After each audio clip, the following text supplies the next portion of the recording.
बिस्मिल्लाहिर्रहमानिर्रहीम। अस्सलाम वालेकुम नादरीन, आप यूट्यूब चैनल देख रहे हैं, मैं इमरान खान हूँ। नादरीन, सबसे पहले तो जो हम वीलॉग कर रहे हैं लगातार, लाहौर में ख़वातीन के साथ ज़्यादती की गई और ये गैर मुल्की ख़वातीन थीं। ये मामला एक सादा मामला नहीं है। पाकिस्तान में रोज़ाना बहुत सारी ख़वातीन के साथ ज़्यादती के मामलात होते हैं, जुल्म के मामलात होते हैं, बहुत सारे रिपोर्ट होते हैं, बहुत सारे रिपोर्ट भी नहीं होते। हमारे जैसे मुआशरे में ये चीज़ें और पूरी दुनिया में भी होती रहती हैं। लेकिन ये मामला इतनी हसासियत क्यों इख्तियार कर गया? नंबर एक, ये ख़वातीन गैर मुल्की थी, पाकिस्तान की आलमी सतह पे बदनामी हुई। अब इंटरनेशनल मीडिया में भी इक्का दुक्का जगह पे ये खबर छपी है। जब ये मज़ीद फैलेगी, ये ख़वातीन किसी जगह पे जाकर बयान देंगी तो सूरत हाल मज़ीद बिगड़ती जाएगी। तो पाकिस्तान के लिए एक बदनामी है। नंबर दो, ये मामला जो है वो जुड़ा है शाही ख़ानदान के साथ, यानी जो पाकिस्तान का हुक्मरान ख़ानदान है। पंजाब में उनकी वजारत आला है, वफाक में उनकी हुकूमत है, पाकिस्तान का नायब वज़ीर आज़म भी है, पंजाब में भी उनका एक वज़ीर है अली डार, और नायब वज़ीर आज़म का नवासा है, एक और जो वज़ीर है उसका वो भांजा है। नवाज शरीफ के साथ उसकी तस्वीरें हैं, बाकी फैमिली मेम्बर्स के साथ उसकी तस्वीरें हैं, और अब तो तस्वीरें भी लोग सोशल मीडिया पे उठा उठा कर डाल रहे हैं। तो ये सारी चीज़ें जो हैं वो अहमियत इख्तियार कर जाती हैं जब एक रॉयल फैमिली या जो हुक्मरान फैमिली है वो उसके साथ जुड़ी है इतने बड़े जुर्म के साथ। और दूसरा, वो जिन ख़वातीन के साथ जुल्म हुआ वो गैर मुल्की शहरी हैं और ऐसे ममालिक की शहरी हैं जहाँ पे ह्यूमन राइट्स को बहुत ज़्यादा अहमियत दी जाती है। अब एक नई चीज़ सामने आई है जो हिला देने वाली है। देखिए, एक प्रेस रिलीज आई थी DIG फैसल कामरान की, और उस प्रेस रिलीज के अंदर सबसे पहला जो जुमला था वो क्या था? मरियम नवाज इन एक्शन और फिडमू ताड़े पुलिस होने उत्ते। यानी DIG ने सबसे पहले जो जुमला लिखा वो क्या लिखा कि मरियम नवाज इन एक्शन। उसके बाद बताया जी मरियम नवाज ने हमें हुक्म दिया तो उसके बाद हमने औरतों को 2 घंटे के अंदर बाजियाब करवा लिया।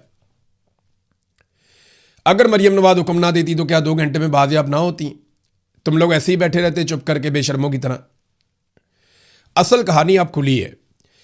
DIG का झूठ भी पकड़ा गया, मरियम नवाज का झूठ भी पकड़ा गया। जितने सहाफ़ी 2-3 दिन से खबरें दे रहे थे उन सब का झूठ पकड़ा गया, और यह भी पता चल गया कि ये किस लेवल के दरबारी लोग हैं और किस तरीके से हकीकत को छुपाया जा रहा था।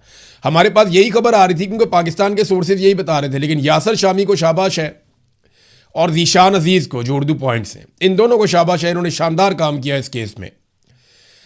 हुआ ये कि ये ख़वातीन बाजियाब नहीं करवाई पुलिस ने, ये हादसाती तौर पे सामने आ गई।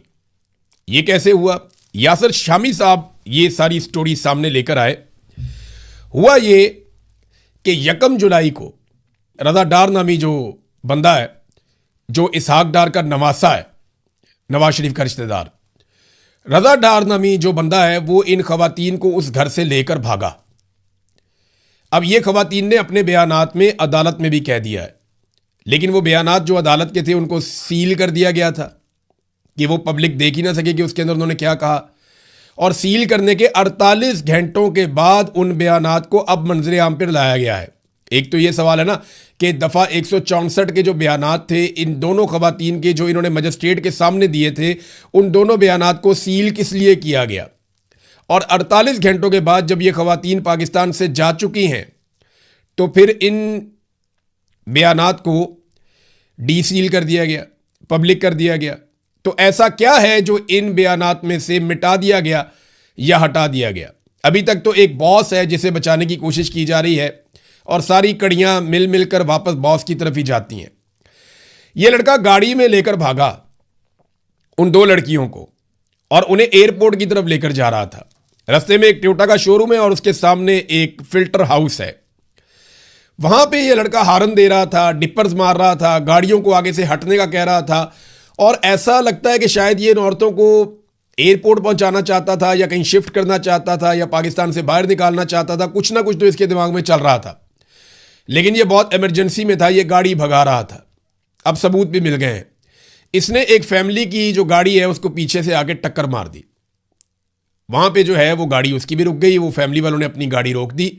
तो अचानक उस गाड़ी में से 2 ख़वातीन, ये दोनों गैर मुल्की ख़वातीन, ये उतरती हैं और शोर मचा देती हैं और ये इतना शोर मचाती हैं, इतनी पैनिक हो जाती हैं कि वो ज़मीन पे बैठ जाती है उनमें से एक खातून, और दूसरी ज़मीन पे लेट जाती है शोर मचा के।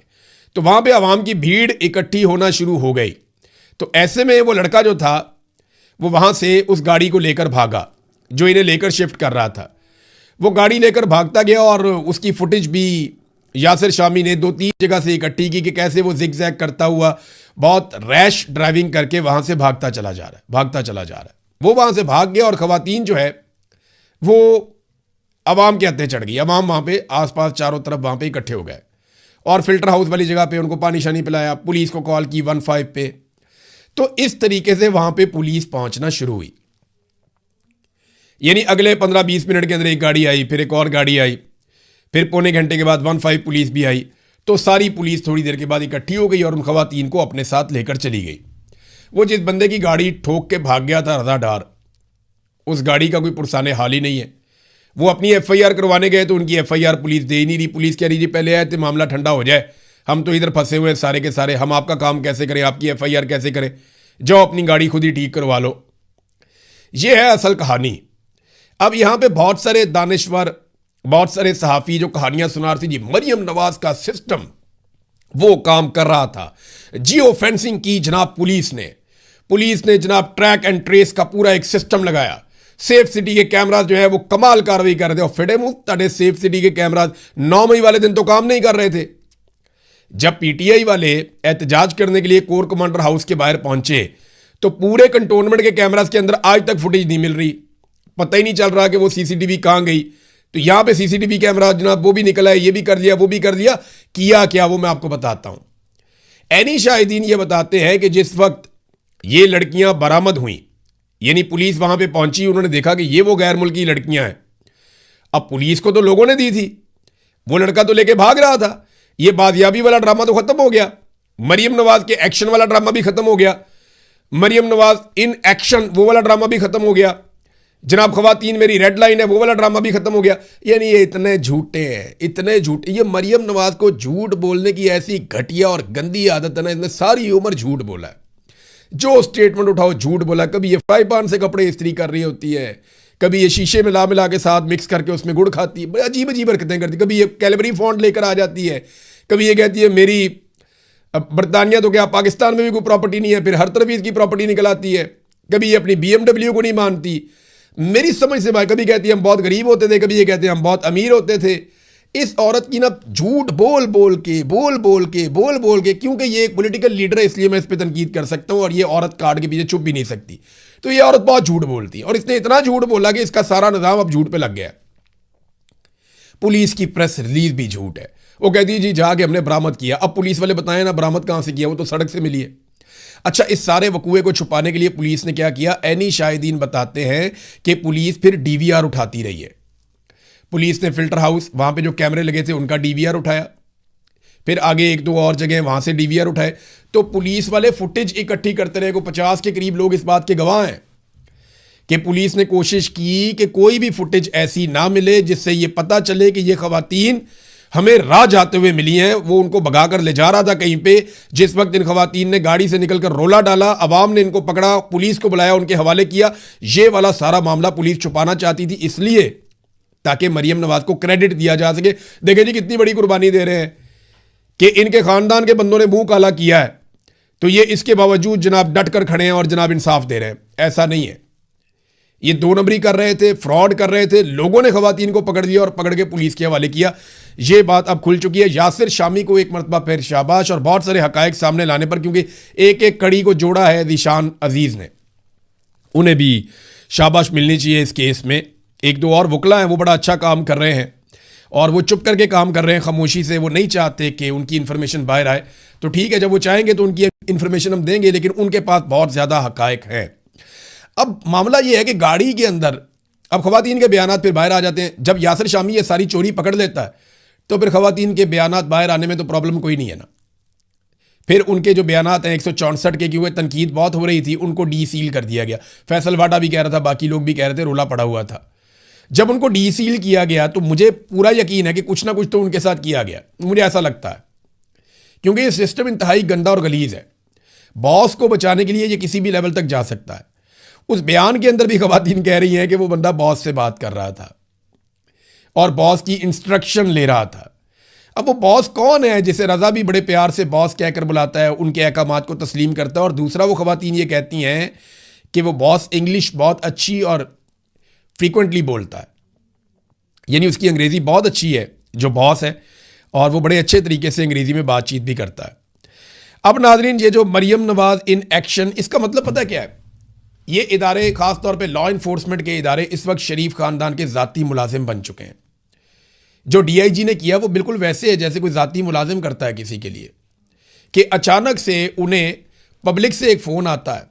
ये ज़रूर है, वो बात फिर क्लियर कर दूँ कि वो बात ठीक है कि वो लड़कियों के वालिद ने रब्ता किया, उसने कोशिश की, वो एम्बेसी मुतहर्रिक हुई, ये लोग परेशान थे, ये भाग दौड़ कर रहे थे, लेकिन ख़वातीन को गायब किया जा रहा था। हो सकता है उन्हें पाकिस्तान से बाहर निकाल दिया जाता, मामला ही ठप कर दिया जाता, लेकिन क्योंकि बीच में आ गई पब्लिक और कुदरत, और पब्लिक ने पकड़ लिया सारा मामला, गाड़ी का एक्सीडेंट हो गया, तो फिर इन्हें ना चाहते हुए भी ये सारा मामला सामने लाना पड़ा और इसको डॉक्यूमेंट करना पड़ा। एफआईआर की कोई औकात नहीं है, मेडिकल की कोई औकात नहीं है, ये बंदे थोड़े अरसे में छूट जाएंगे। नजम सेठी ने भी कहा है, नजम सेठी साबिक वज़ीर आला भी रहा निगरान, तो वो वैसे ही नहीं बात की, वो वाकई में इन्होंने इतने सारे सुकम छोड़ दिए हैं कि अब ये कभी भी छूट जाएंगे ये लोग। लेकिन ज़ाती मुलाजमों वाला सलूक किया है, यानी ज़ाती मुलाजमों वाली हरकतें हैं जो इस वक्त पुलिस ने की, ख़ासतौर पर डीआईजी ने, एसएसपी ने, मरियम नवाज़ को राज़ी रखने के लिए। और नाजरीन, अब भी मैं आपको ये बताऊं कि असल बंदा बॉस है जिसको बचाने की कोशिश की जा रही है, और मेरा ये ख्याल है कि इन खवातीन को ख़रीदने की भी कोशिश की जाएगी। ये बैरून मुल्क मौजूद भी होंगी तो इनको 10-15 मिलियन डॉलर भी दिए जा सकते हैं, इससे ज़्यादा पैसा भी दिया जा सकता है कि आपने बॉस को नहीं पहचानना, आपने कभी नहीं बताना कि बॉस है कौन। लेकिन हम कोशिश करेंगे कि इन खवातीन को बॉस की तस्वीर दिखाएं और इनसे पूछें कि जनाब बताएं, ये बॉस ये तो नहीं था या वो तो नहीं था। और जिस दिन इन्होंने बता दिया कि ये वाला बंदा बॉस है, तो फिर ये वाला बंदा जो है वो अपनी खैर मनाए। बहुत जल्दी आपको ये चीज़ें समझ आएंगी। अब नाजरीन, आज़ाद कश्मीर में एक नई अपील की गई है और ये उमर नज़ीर कश्मीरी साहब ने की है। ये अपील मैं आपके सामने रखता हूँ। उन्होंने कहा, जी आज़ाद कश्मीर के तीनों डिवीजन बिलखसूस एहलियान मुजफ्फराबाद, झेलम वैली और नीलम वैली के अवाम से मेरी अपील है कि शौकत नवाज मीर और दीगर सैकड़ों निहत्ते अवाम की जबरी गुमशुदगियों, कश्मीरियों के कत्लेआम और मुतालबात पर अमल दरामद के लिए भरपूर कुव्वत के साथ कल बरोज़ एतवार घरों से बाहर निकले और भरपूर एहतजाज करें।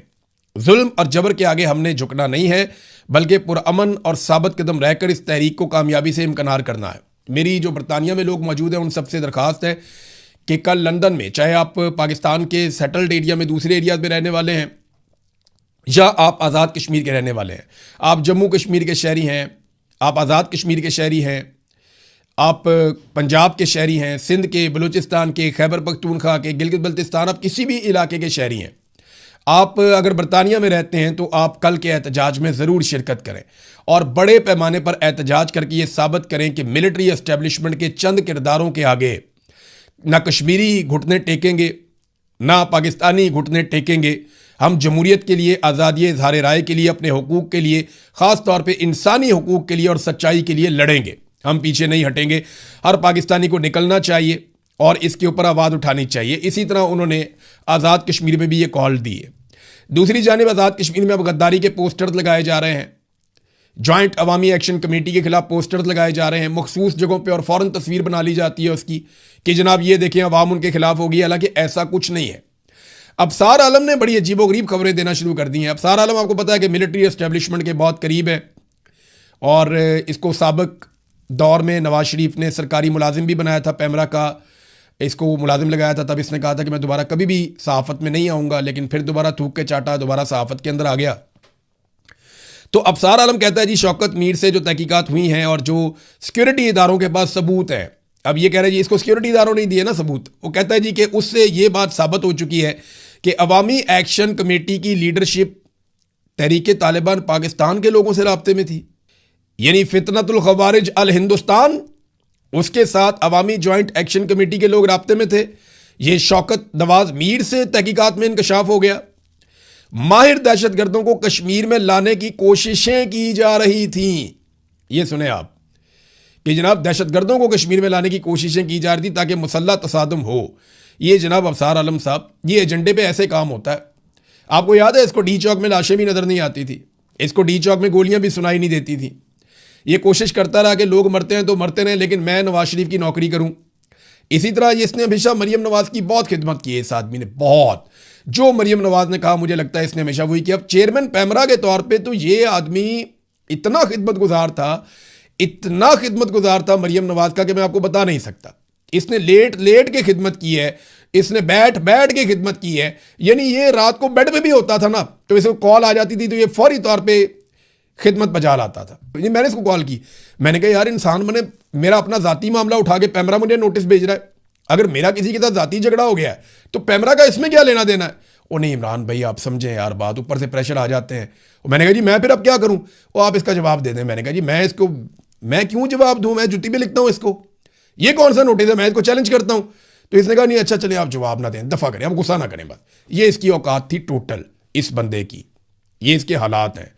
बहरहाल चले वो वक्त गुजर गया, अभी ये वक्त भी गुजर जाएगा, लेकिन लोग एक्सपोज हो जाते हैं जैसा कि ये शख्स एक्सपोज होता चला जा रहा है।